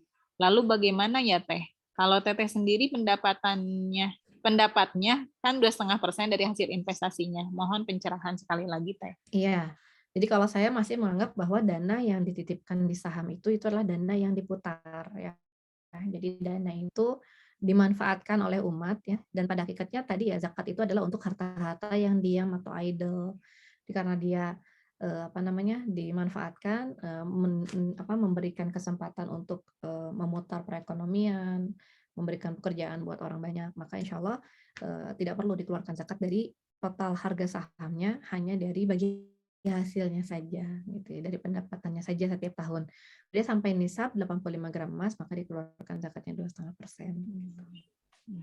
Oke. Yang berikutnya, Bismillah Teh, kalau tanah yang dimanfaatkan oleh orang lain untuk menanam singkong dan pisang untuk konsumsi saja, bukan untuk dagang. Apa yang punya tanah harus bayar zakat tanah? Selama tanah itu dimanfaatkan, maka dia tidak perlu dikeluarkan zakatnya, insya Allah. Bentar ya. Malah kalau dimanfaatkan. Bentar.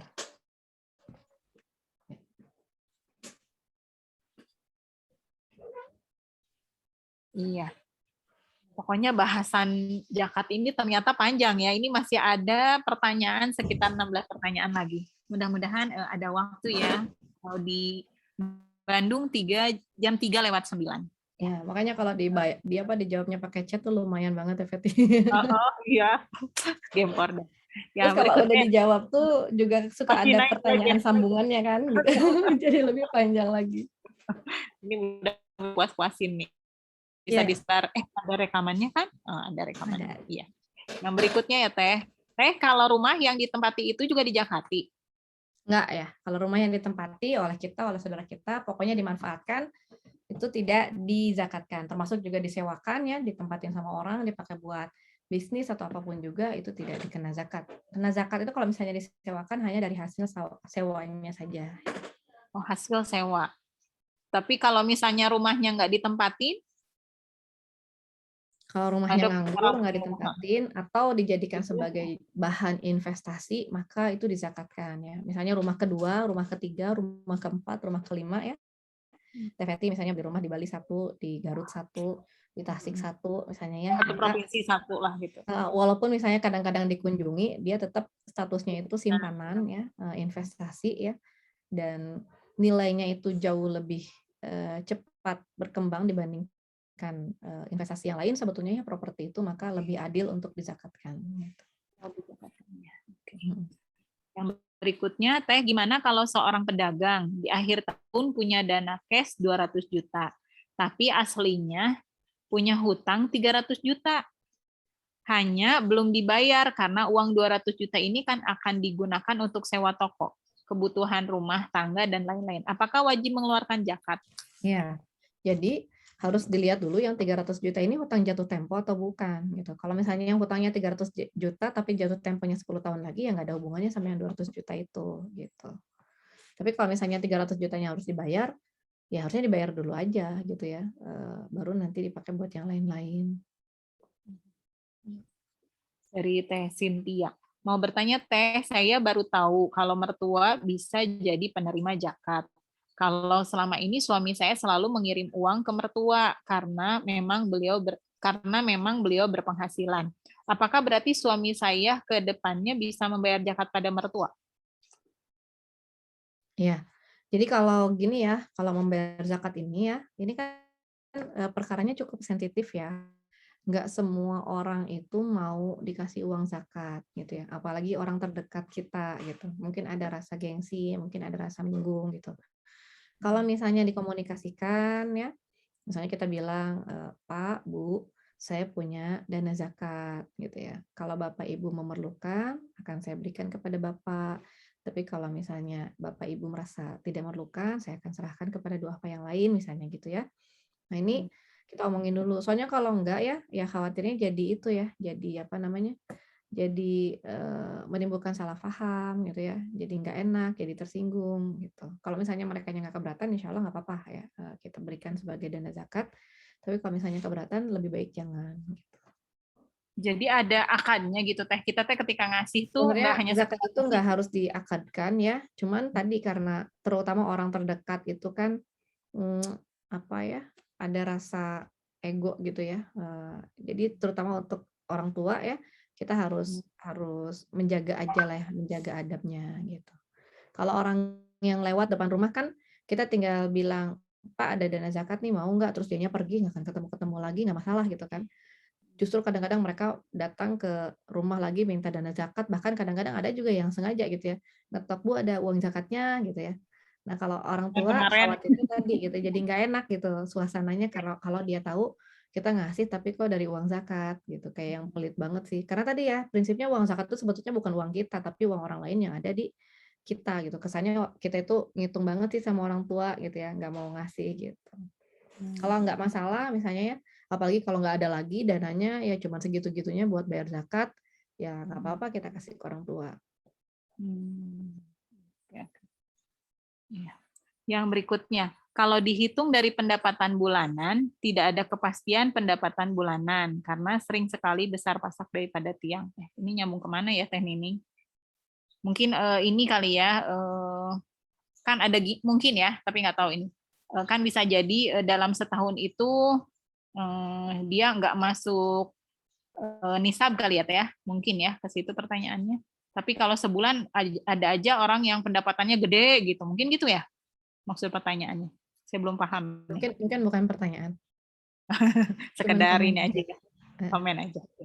Punten Teh, kalau rumah yang disewakan, apakah zakatnya dikeluarkan setelah menerima uang sewa atau uang sewa ini digabungkan dulu dengan harta kita Iya. menjadi zakat mal? Lebih baik dari uang sewanya aja. Jadi kayak misalnya kita punya penghasilan bulanan nih biasa ya, terus kebetulan ada rumah yang kita sewain.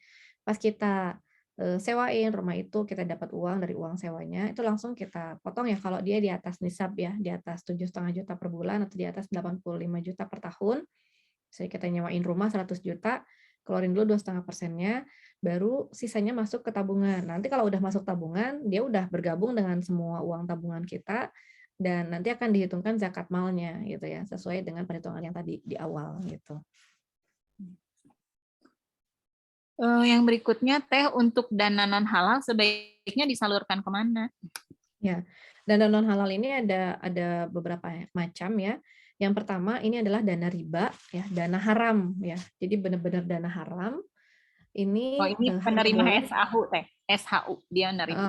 riba, SHU ya, dana-dana yang apa benar-benar haram ini biasanya disalurkan ke infrastruktur yang kotor lah istilahnya ya, jalan raya, terus buat bikin kamar mandi atau toilet masjid itu boleh ya, atau misalnya buat bikin fasilitas apa tadi taman umum gitu ya boleh. Jadi boleh buat taman tapi taman umum, jangan taman depan rumah kita misalnya ya. Atau buat toilet boleh tapi jangan toilet di rumah kita gitu ya. Kita pakai buat dana bikin kamar mandi yang indah. Jadi jangan kayak gitu.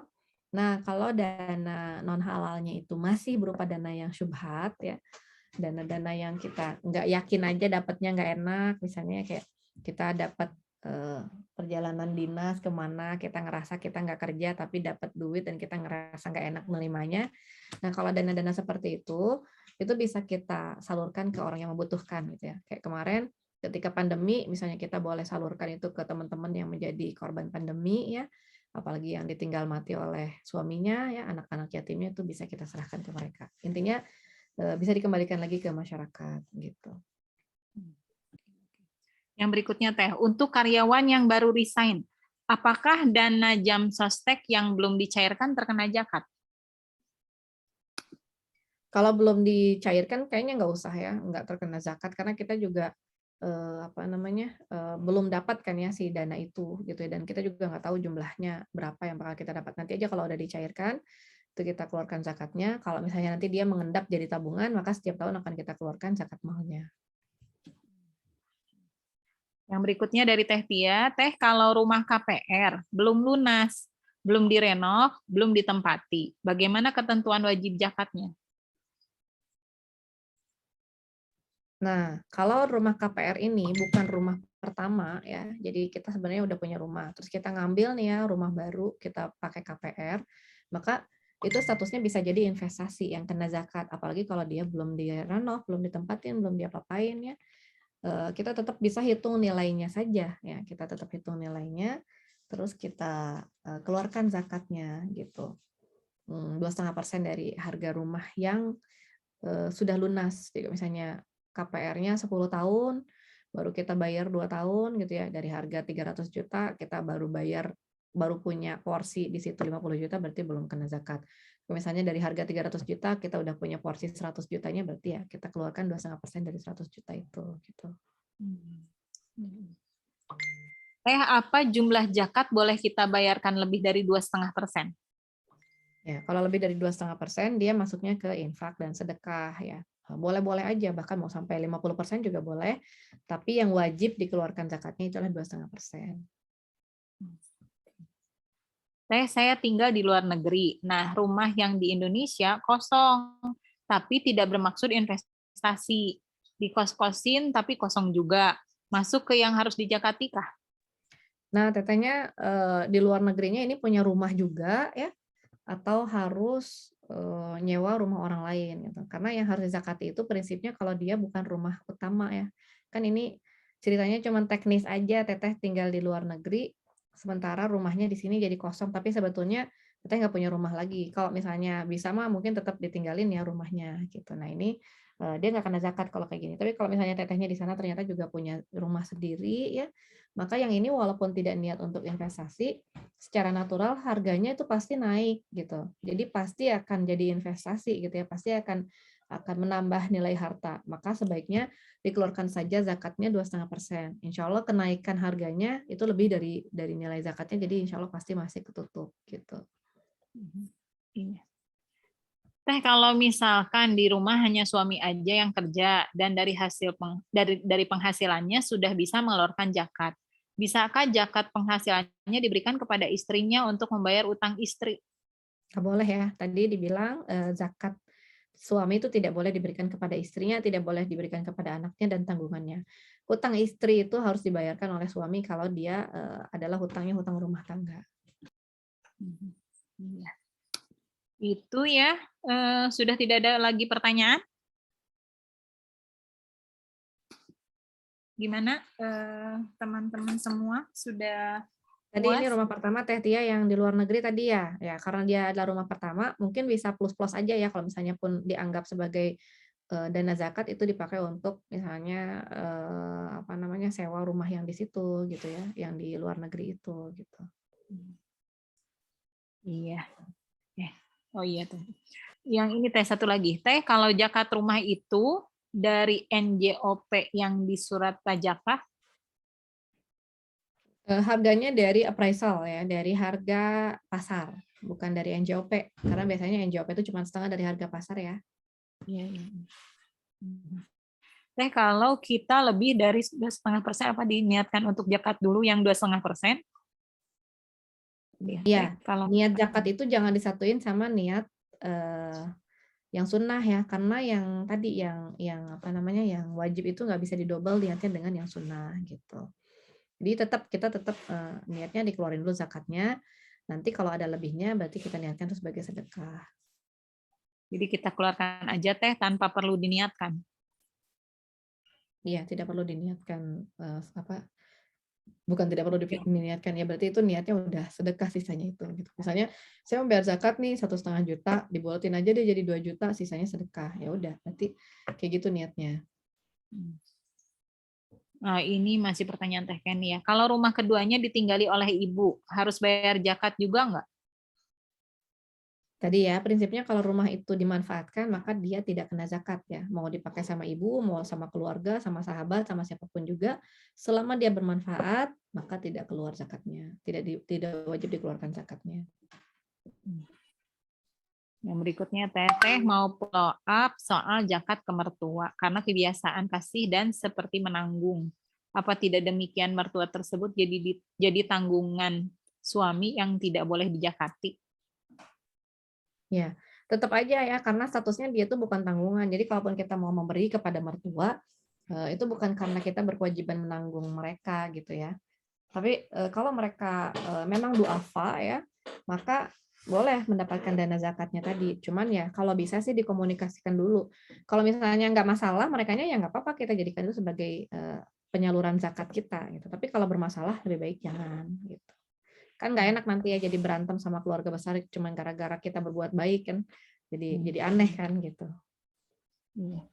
Tadi ada Teh Pupin ya yang sudah raise hand, boleh Teh? Sebelum pertanyaan berikutnya. Mangga Teh. Seingat saya tadi Teh Pupin deh ya. Boleh Teh? Atau kepencet? Kepencet nggak Teh? Nah, oh Teh Gina, boleh Teh Gina, silahkan. Assalamualaikum Teh. Mau tanya, untuk yang uang yang tadi ragu-ragu itu yang kayak apa dikasih tapi nggak jelas gitu ya. Misalnya, tapi suami tuh masih mikirnya nggak apa-apa gitu. Misalnya Gina cicilin gitu keluarnya gitu ya Teh ya. Di bulan-bulan berikutnya gimana ya Teh ya? Karena beda pendapat sama suami. Iya. Ya sebenarnya karena beda pendapat kan ya. Jadi ya namanya juga itu uang suami dan dia berpendapat seperti itu, kita juga nggak bisa maksa. Cuman mungkin nanti kita bisa memberikan pemahaman aja kepada suami bahwa sebaiknya kalau dana-dana yang nggak jelas itu lebih baik kita keluarkan.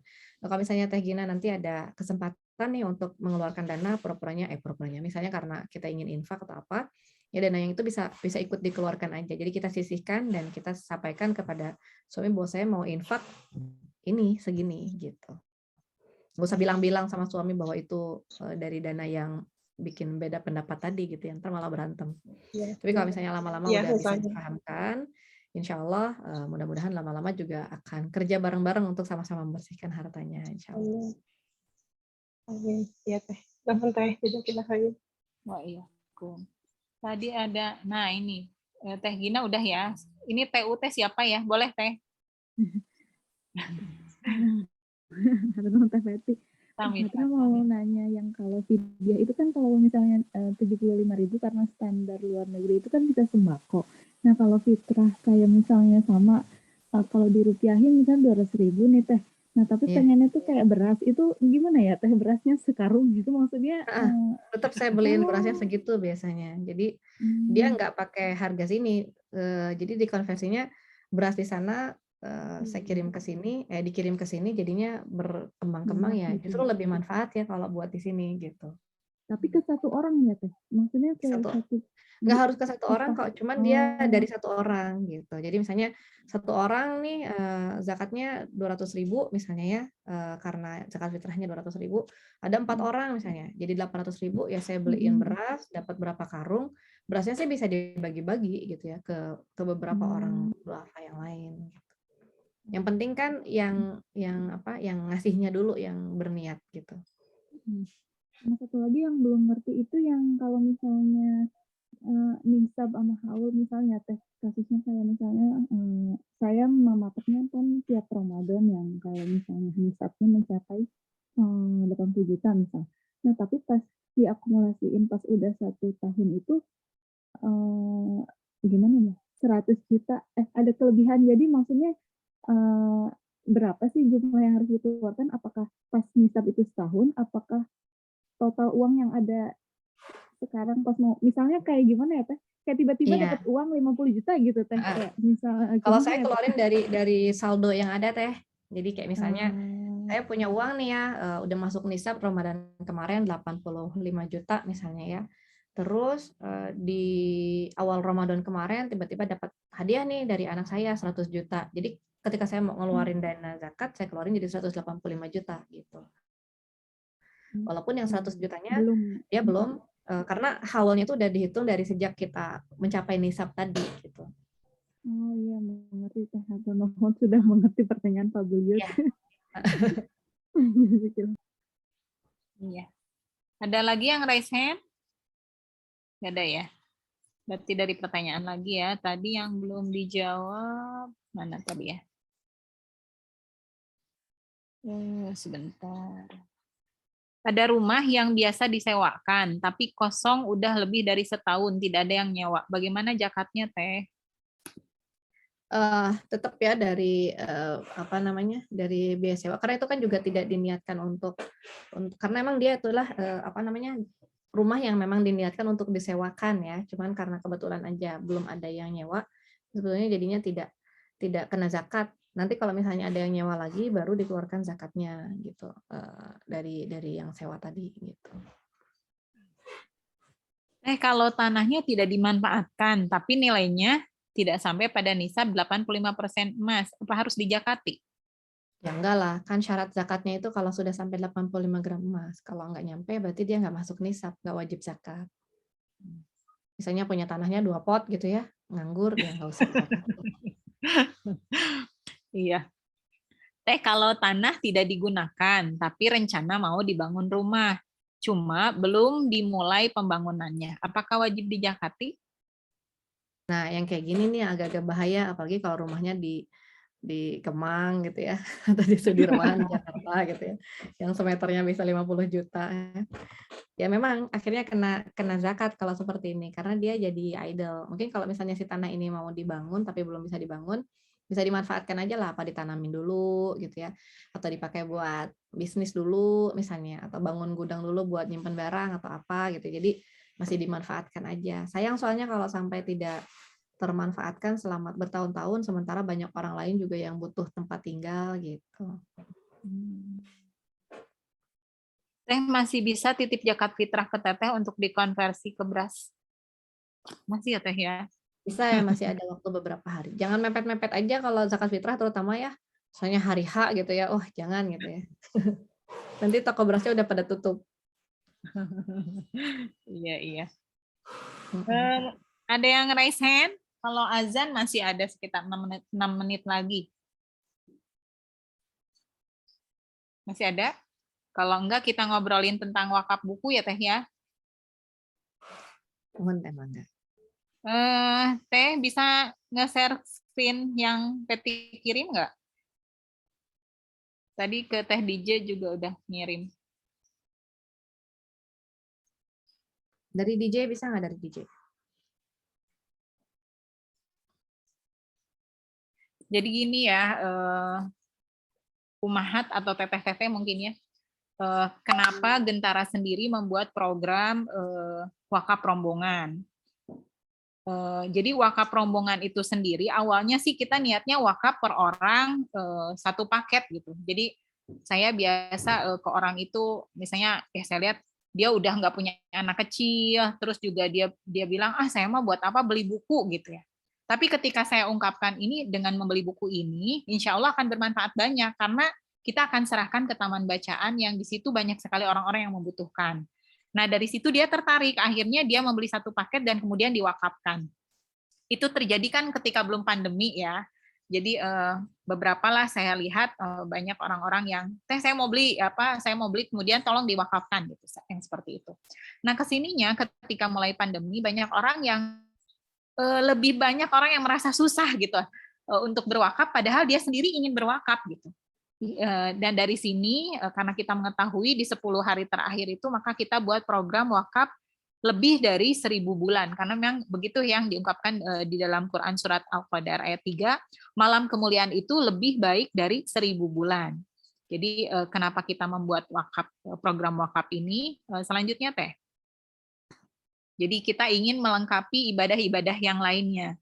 Nah, di sini wakaf dan sedekah Lailatul Qadar. Jadi jangan lewatkan kesempatan berwakaf. Kalau sekarang memang sudah tidak 10 hari, tapi insya Allah kita berniat mendapatkan Lailatul Qadar itu sendiri, karena kita nggak pernah tahu ya. Dan dalam ini perkataan ulama ya, seingat saya, seekor kuda pacu jika mendekati garis finish, dia akan mengerahkan seluruh tenaganya agar meraih kemenangan. Sesungguhnya amalan itu ditetapkan oleh penutupnya, sehingga ketika kita termasuk orang yang merasa tidak baik menghadapi menjamu Ramadan ini, dalam penyambutannya semoga bisa melakukan yang lebih sampai ke akhir menuju finish gitu ya, seperti itu. Nah, makanya kita membuat program yang berikutnya Teh. Programnya itu sebetulnya sih ini ya, ketika kita ingin sedekah, bisa nggak sih sedekah 3 miliar? Kayaknya 1 miliar juga enggak, kayaknya sedekah berpuluh juta juga nggak bisa gitu ya. Nah, makanya kita pakai hitungan-hitungan. Ternyata kalau dihitung-hitung cukup dengan 100.000 saja. Kenapa dengan 100.000? Kita ada caranya nih, cara perhitungan matematisnya. Nah, ini. Jadi matematisnya tuh begini. Kan dikatakan ya tadi bahwa Lailatul Qadar itu adalah malam yang lebih baik dari 1000 bulan. Kita hitung 1000 bulan itu sama dengan berapa hari sih? Nah, ternyata kalau kita menganggap 1 bulan itu anggap pukul rata 30 hari, maka 1000 bulan itu berarti 30 ribu kan ya, 30.000 hari. Jadi ketika kita bersedekah 10.000 per hari di 10 hari terakhir, anggaplah sekarang tanggal 24 ya, berarti tanggal 24 transfer 10.000, tanggal 25 transfer 10.000 gitu, setiap harinya 10.000 gitu. Nah, berarti kalau dihitung-hitung berarti sama dengan 300 juta gitu. Kita sama dengan sedekahnya itu 300 juta nilainya ya, seperti itu. Adapun kita ketika kita bersedekahnya itu adalah 100.000, maka karena tadi ya pahala Lailatul Qadar itu adalah 1.000 bulan ya, lebih dari 1.000 bulan, berarti kan lebih dari senilai 30.000 hari. Nah, makanya kalau dihitung-hitung, oh berarti ternyata bisa jadi 3 miliar sedekah kita itu. Nah, sementara yang bernilai sebesar itu adalah ketika Lailatul Qadar. Nah, kita kan nggak pernah tahu ya Lailatul Qadar itu. Apalagi sekarang Muhammadiyah dan pemerintah itu beda versi nih ganjilnya. Kita mengetahui bahwa Lailatul Qadar itu jatuh pada tanggal ganjil. Tapi nggak tahu tanggal ganjil yang mana, tanggal ganjilnya pemerintah atau tanggal ganjilnya Muhammadiyah gitu. Nah, dibanding kita ngitung-ngitung, yang mana yang sekarang nih, kan kita biasanya dulu gitu ya, kalau ganjil baru itikaf gitu, enggak, itu mah saya kali ya. Nah, jadi kita milih-milih nih yang ganjil baru berinfak gitu, yang nggak ganjil nggak berinfak misalnya ya, kalau lebih biar lebih jelasnya. Nah, kalau sekarang karena dengan perbedaan tanggal seperti ini ya udah pukul rata aja, mau ganjil mau genap kita tetap berinfak gitu, seperti itu. Nah, makanya kita buat acara, kenapa enggak kita berinfak setiap hari 10.000 gitu. Pokoknya mudah-mudahan dari tanggal-tanggal yang kita berinfak itu adalah pas Lailatul Qadar. Nah, makanya ternyata bisa ya kita berinfak 3 miliar. Ketika kita ngasih 100.000 misalnya di tanggal anggaplah tanggal 25 ya, nanti malam tanggal 25 kita bayar 100.000, sedekah 100.000, ternyata pas turunnya Lailatul Qadar. Nah, berarti kita sudah berinfak senilai 3 miliar. Adapun yang kami beri kemudahan, yang saya coba itu dengan cara karena saya buat sedekah setiap hari di bulan Ramadan gitu ya. Jadi ada orang yang rutin gitu ya, setiap hari tanggal 1 Ramadan transfer gitu. Teh saya niat sedekah ya gitu. Besoknya sedekah lagi tanggal 2. Teh saya niat sedekah ya gitu. Tiap hari gitu ya. Lama-lama pas tanggal berapa ya dia? Tanggal 10 kalau nggak salah. Teh Peti asa capek geningnya gitu. Sampai akhirnya katanya, boleh nggak teh saya transfernya sekaligus tapi sama Teh Peti disalurkan? Oh, boleh banget gitu, saya bantu gitu. Karena kan kalau saya sambil nulis gitu ya, sambil mengerjakannya dikumpulkan tadi wakaf rombongan itu gitu. Jadi saya kumpulkan di satu paket kan gitu. Jadi orang ada yang langsung teh saya 1 juta ya untuk 10 hari Ramadan gitu ya, di akhir Ramadan ada yang seperti itu. Teh saya cuma bisanya 100.000 ya nggak apa-apa, yang penting mah ikhlas gitu. Bahkan kalau anak-anak kecil kan dia mau belajar infaknya 1.000 gitu sehari. Jadi kan kalau dikumpulkan 10 itu 10.000 ya nggak jadi masalah gitu. Karena kan kita berusaha aja mengumpulkan dan ternyata ketika dikumpulkan kami di sini Teh Patra juga ya bekerja sama dengan IBF. Nah, ternyata kan kita bisa ya.